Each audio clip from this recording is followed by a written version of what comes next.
The Green New Deal, The Rise of Democratic Socialism by Michael Mathiesen and narrated by Michael Mathiesen.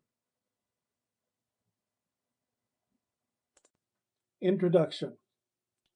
I'm hopeful that this book will finally force the Democratic Party to adopt and then deliver the true nature of real democracy onto the world before it's too late. The Green New Deal gives me this hope because in the words democratic socialism lies the essence of what real or true democracy can give us. Social programs for real people, not just the rich and famous.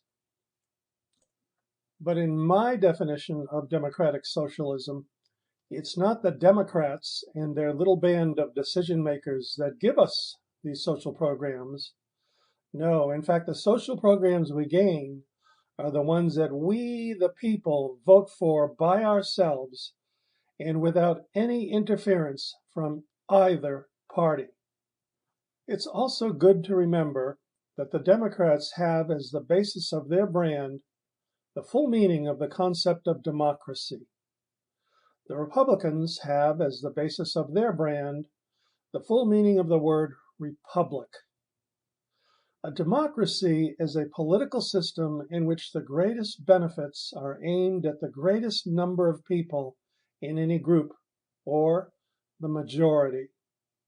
A republic is a political system in which the greatest benefits of society are aimed at the least number of people, the few, and the Republican elected representatives are part of the few, and so they themselves benefit the most by serving the fewest. For the purposes of a book about the Green New Deal, it must be stated up front that the few the Republicans love to serve is mainly the oil industry, the multinational corporations, the billionaires who have made their billions from these harmful sources.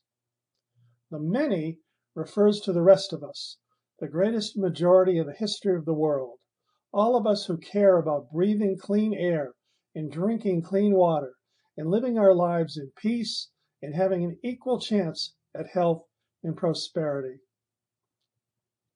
Plain and simple, democracy promotes these things for the vast majority of us, if used in the manner of democratic socialism defined here in these pages.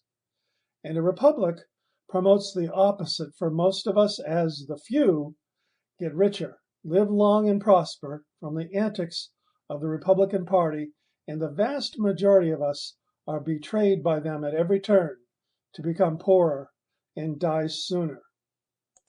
And so the Republicans are the biggest and really the only opposition to the goals of a clean and healthy planet serving the majority of humans. This is because they know that if we are working for a clean and healthy planet, the future for their constituency would be grim indeed.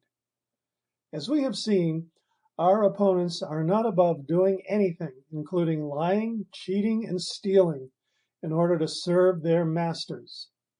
The biggest opponents of the Green New Deal claim that none of the ideas you are going to read about here are possible in this or any other century. They claim that it's impossible to transition away from fossil fuels, the main culprit in our rush to extinction. They claim that we even attempt to do this in a big way, that the economy would go into cardiac arrest. But the truth is that a rapid transition away from fossil fuel economy to a sustainable energy economy would actually create jobs, save the economy from the terrible condition and malaise and chaos that it's in right now, and bring the world a new kind of prosperity where everyone on the planet will be able to breathe easier again. And that is in both the metaphorical and the literal sense. The details of such a move away from fossil fuels has already been laid out for us by researchers at Stanford University. They go to each state, analyze how each state could be completely fossil fuel free by converting to solar, wind, and hydroelectric power.